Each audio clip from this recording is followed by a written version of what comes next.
नमस्कार, times now Navbharat पर देश के सबसे पसंदीदा डिबेट शो राष्ट्रवाद में आपका स्वागत है। देश के दो बड़े दिग्गज बिजनेसमैन, उन्हें लगता है यूपी बेहतर है, यूपी नंबर 1 है। इसके बावजूद सियासत हो रही है। सवाल है क्यों? इसलिए सबसे पहले उन सवालों को आपके सामने रखते हैं जिनके इर्द गिर्द आज की चर्चा आगे बढ़ने वाली है। पहला बड़ा सवाल यह कि अखिलेश के लिए इन्वेस्टर समिट पैसों की बर्बादी क्यों लगती है, जबकि देश के बड़े बिजनेसमैन को ऐसा नहीं लगता। जिनके राज में कोई समिट नहीं हुआ वो सवाल इस तरीके का क्यों उठा रहे? सवाल यह भी कि 32 लाख करोड़ का निवेश आंखों में धूल झोंकना कैसे हो सकता है। सवाल यह भी कि निवेश के लिए पूरी दुनिया आ गया है। देश नहीं, दुनिया भर के 13 बड़े बिजनेसमैन मौजूद हैं। उसके बावजूद विपक्ष को आशंका किस बात को लेकर है? चलिए आपका परिचय आज के मेहमानों से करवाते हैं। विवेक बिंद्रा सीईओ है बड़ा बिजनेस के। आईपी सिंह समाजवादी पार्टी के नेता और प्रवक्ता। सबसे पहले आईपी सिंह, मैं आपके पास आता हूं। अखिलेश यादव ने कहा कोई भी सूट बूट टाई पहनकर आ जाए, बीजेपी वाले उससे एमओयू साइन करवा लेंगे। आपको लगता है कि इस तरीके का एमओयू साइन होता है? देखिए, हमने एक बड़ी दूरबीन मंगाई है और उस बाइनोकुलर से उत्तर प्रदेश के जो 75 जिले हैं, सभी जिलों में जाकर हम ये ढूंढने वाले हैं कि 2 इन्वेस्टर समिट और एक डिफेंस एक्सपो में कितना काम हुआ है और कहां कहां क्या काम हुआ है। ये आपको याद होगा कि वाइब्रेंट गुजरात का एक फार्मूला बीजेपी ने इजाद किया और उसके बाद उत्तर प्रदेश समेत जहां भी इनकी सरकारें हैं, सब जगह इन्वेस्टर समिट और $1 ट्रिलियन किसी से भी पूछ लिया जाए कितने शून्य आएंगे ये नहीं बता सकते। सर आप ही बता दीजिए ना देश को 1 ट्रिलियन में कितने शून्य होते हैं? मुझे नहीं पता है।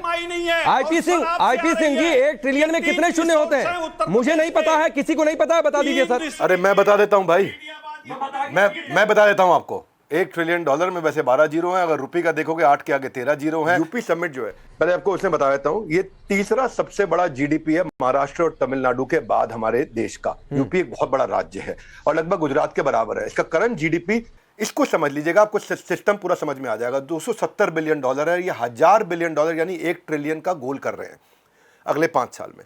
यानी कि इनको 3.7 टाइम्स ग्रो करना पड़ेगा। इसका मतलब हर साल 26% ग्रो करना पड़ेगा। इसको ऐसे समझो, पिछले साल ये 17% ग्रो किए हैं, इनको 26% ग्रो करना है। 17% ग्रोथ लेके आए, ये अनप्रेसिडेंटेड थी, बहुत अच्छी थी, उसके लिए बधाई। लेकिन इनको जाना 26% पे है, यानी कि इनको भी बहुत काम करना पड़ेगा। ये हो सकता है, क्यों हो सकता है? पॉपुलेशन यूपी की बहुत अच्छी है, डेमोग्राफिक अच्छे है, यंग पॉपुलेशन है, सबसे ज्यादा पॉपुलेशन 18 से 30 साल के लोगों की है। अगर इंफ्रास्ट्रक्चर पे फोकस करेंगे, ये आज 8% नेशनल जीडीपी को कंट्रीब्यूट कर रहे हैं।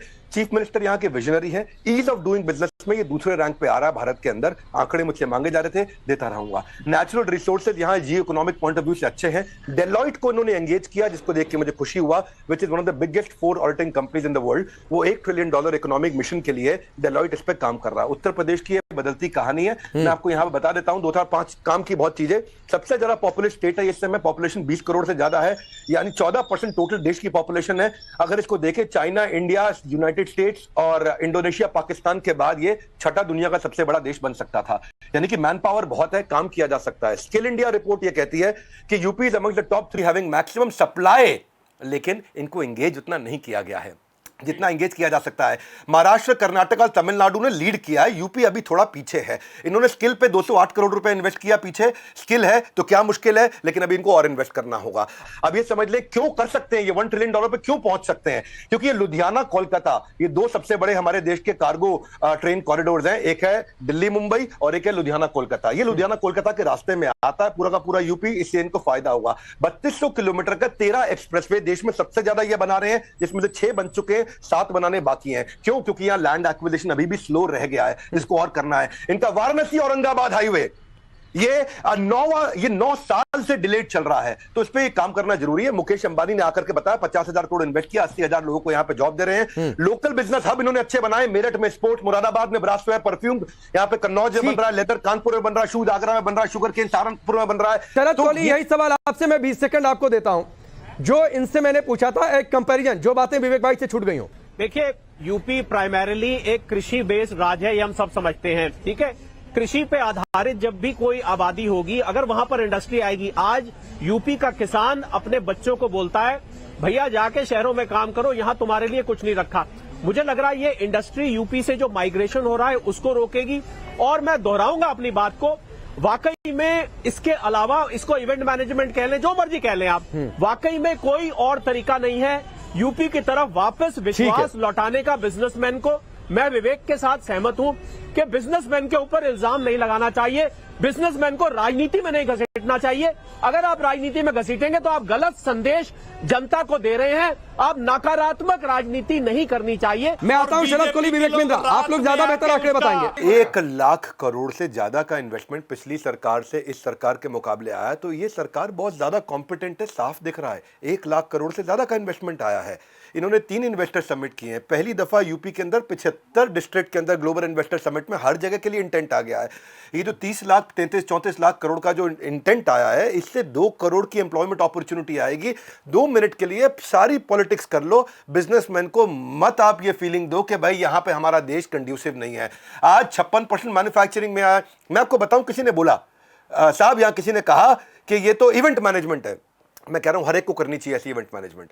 इन्होंने 21 शहरों में 16 देशों के अंदर अपनी रोड शो किए। ये 16 देशों के अंदर गए, वहां जाकर के सबको अट्रैक्ट किया। लेकिन कहीं और हुआ करता था। नहीं, मैं तो कह रहा हूं ऐसा इवेंट मैनेजमेंट, ये जो इवेंट मैनेजमेंट है, ये इवेंट मैनेजमेंट हर राज्य को करना चाहिए। आज फ्रांस से आ गए लोग, कनाडा से आ गए, ऑस्ट्रेलिया से आए, बेल्जियम से आए, स्वीडन से आए, मैक्सिको से आए, ब्राजील से आए। ठीक है, सुनो, मैं आपने मेरे से जो प्रश्न पूछा उसका उत्तर सुनिए। 2018 में जीडीपी थी 14.25 लाख करोड़। 2020 में जीडीपी कंट्रीब्यूशन था 17.25 लाख करोड़। 2022 में जीडीपी कंट्रीब्यूशन हो गया 20.5 लाख करोड़। तो कहां 14 से 17 से 20.5 लाख करोड़ ये ग्रोथ हुई है भैया।